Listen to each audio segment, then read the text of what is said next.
देखिए, भारतीय बाजार की अगर बात की जाए तो यहाँ पर गिरावट रुकने का नाम नहीं ले रही है। लगातार पिछले कई महीनों से लगातार गिरावट हो रही है। और एफआईआईज़ की सेलिंग की अगर बात की जाए तो आपको पता ही है कि भाई एफआईआईज़ की तरफ से अच्छी खासी सेलिंग लगातार की जा रही है। अब यहाँ पर हम ये बात करने वाले हैं कि दिसंबर के महीने में अभी तक एफआईआईज़ की तरफ से कितने की सेलिंग की जा चुकी है और किन-किन सेक्टर्स के अंदर उन्होंने बहुत ज़्यादा सेलिंग करी है, इसके ऊपर हम डिटेल्स में बात करेंगे।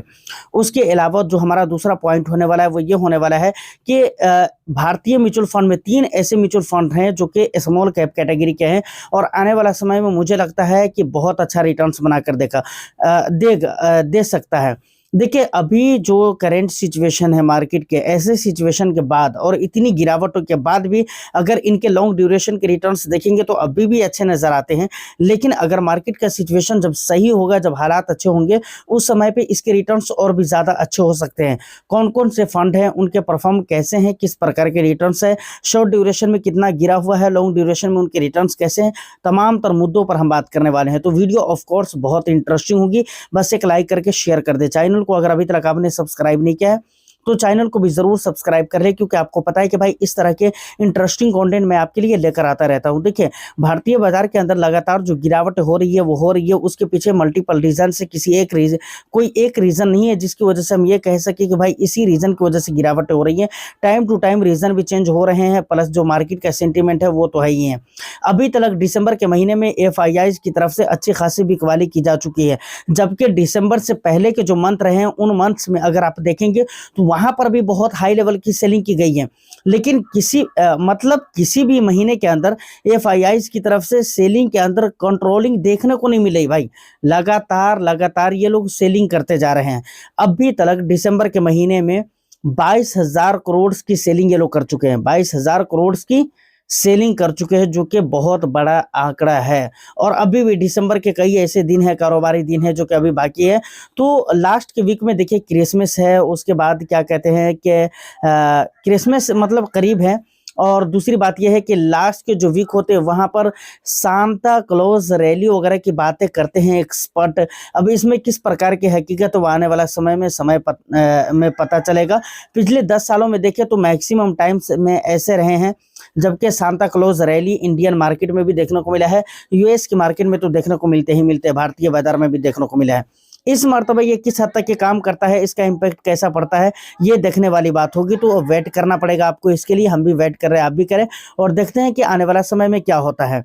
फाइनली यहाँ पर कहने का मतलब ये है कि दिसंबर में 22,000 करोड़ की सेलिंग कर चुके हैं और अभी भी बहुत सारी सेलिंग होनी बाकी है, क्योंकि जो दिन बाकी है वहां पर ऐसा नहीं, मुझे तो ऐसा नहीं लग रहा मार्केट सिचुएशन देखकर कि भाई वो लोग खरीदारी करने वाले हैं। मुझे तो लग रहा है कि अभी भी वो लोग बिकवाली ही करेंगे। अब दूसरी जो इम्पोर्टेंट बात आती है वो ये आती है कि भाई किन किन सेक्टर्स के अंदर इन लोगों ने बहुत ज़्यादा बिकवाली करी है। तो इंफॉर्मेशन टेक्नोलॉजी है सबसे पहले नंबर पे, दूसरे नंबर पे बात करें तो सर्विसेज है, हेल्थ केयर है, उसके बाद पावर है, उसके बाद आ जाता है एफएमसीजी। देखिए एफएमसीजी जैसी जगह पे भी इन लोगों ने सेलिंग कर दी है।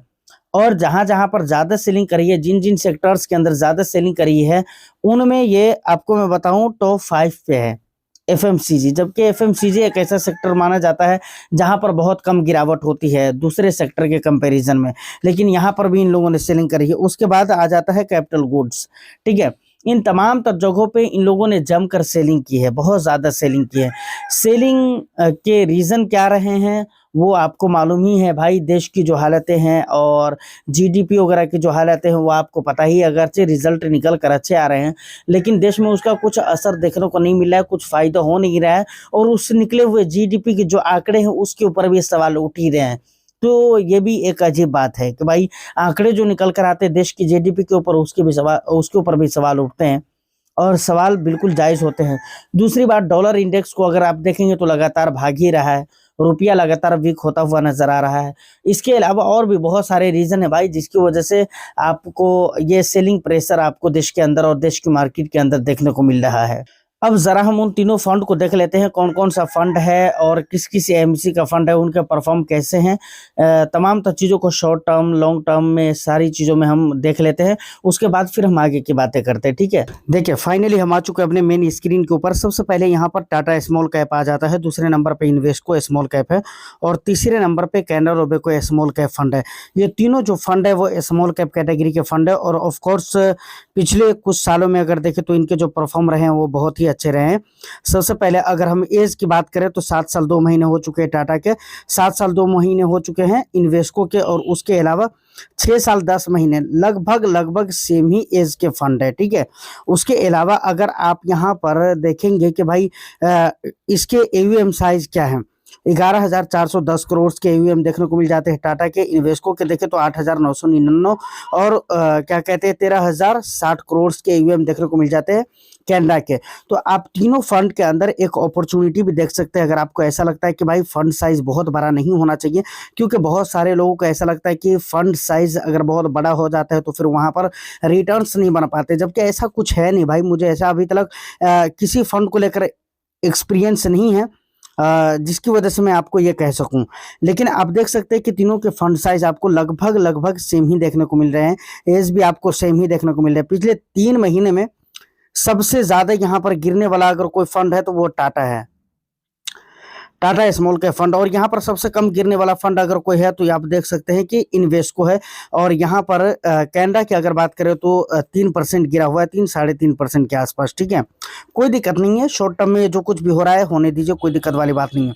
पिछले 1 ईयर में 12% गिरा हुआ है टाटा स्मॉल कैप फंड। उसके बाद अगर हम यहाँ पर इन्वेस्को की बात करें तो ये लगभग 2% और यहाँ पर 5%, कैनरा रोबेको 5%, 5.25% गिरा हुआ है। ठीक है, पिछले 3 इयर्स का रिटर्न्स देखेंगे तो सबसे यहाँ पर कम रिटर्न्स आपको टाटा का देखने को मिलता है। इन्वेस्को का देखें तो 24% का रिटर्न्स है और यहाँ पर देखें तो 15% का रिटर्न्स है। ठीक है, तो 15 और 15 यहाँ पर, ठीक है, तो कम यहाँ पर रिटर्न्स बना है। लॉन्ग ड्यूरेशन में अगर देखेंगे 5 इयर्स में तो 24-24.5% का रिटर्न्स आपको देखने को मिल जाता है टाटा के अंदर और 27% का रिटर्न्स इस इन्वेस्को का मिल जाता है और 24% का रिटर्न्स यहाँ पर आपको कैनरा रोबेको का देखने को मिल जाता है। तो देखिए मैं बराबर ये चीज़ कह रहा हूँ कि शॉर्ट ड्यूरेशन में किस प्रकार के रिटर्न्स मिल रहे हैं ये बहुत ज़्यादा इंपॉर्टेंट नहीं है और ये बहुत ज़्यादा मैटर नहीं करता है। आपको देखना चाहिए कि लॉन्ग ड्यूरेशन के जो परफॉर्म है वो किस प्रकार के रहे हैं। उसके बाद टॉप 3 सेक्टर्स आप यहाँ पर देख सकते हैं, मेटल्स एंड मीनिंग है, सर्विसेज है और केमिकल्स है टाटा का।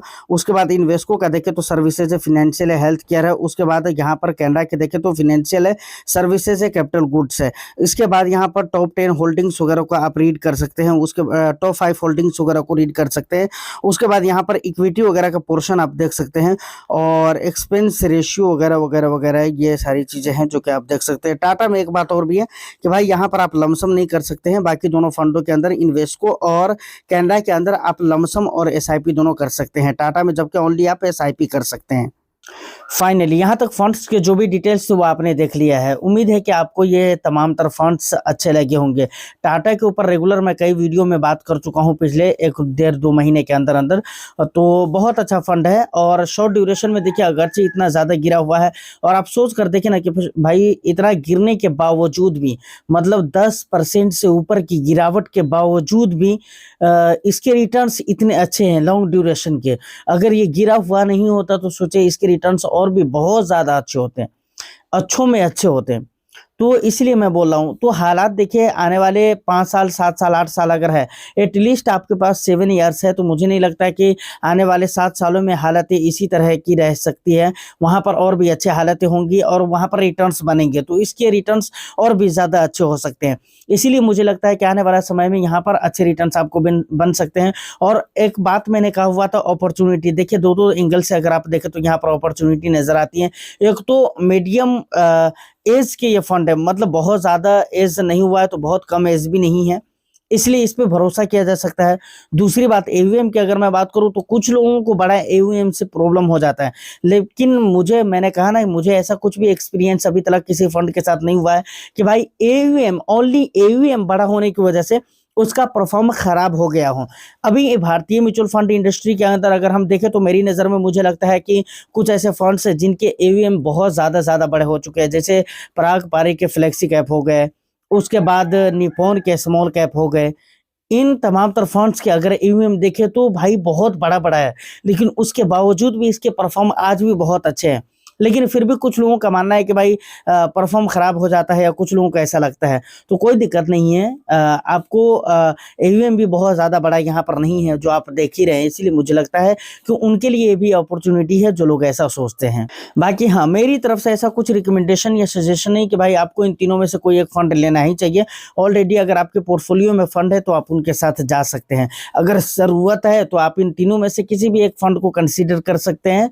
बाकी आप अपनी एक मर्तबा क्रॉस चेकआउट ज़रूर कर लीजिएगा। जो भी फंड आपको लेना हो उसके डिटेल्स को ज़रा गहराई में जाकर ज़रूर चेकआउट कर लीजिएगा। उम्मीद करता हूँ कि वीडियो और इन्फॉर्मेशन आपको अच्छी लगी हो तो बस लाइक कर दें, शेयर कर दें। चैनल को अगर अभी तक आपने सब्सक्राइब नहीं किया है तो ज़रूर कर लें। आपका जो भी वैल्यूएबल फीडबैक है आप मुझे कमेंट सेक्शन में ज़रूर दीजिएगा। मैं फिर मिलता हूँ किसी नेक्स्ट एंड इंटरेस्टिंग वीडियो में। जब तक के लिए all the best. Thank you for watching.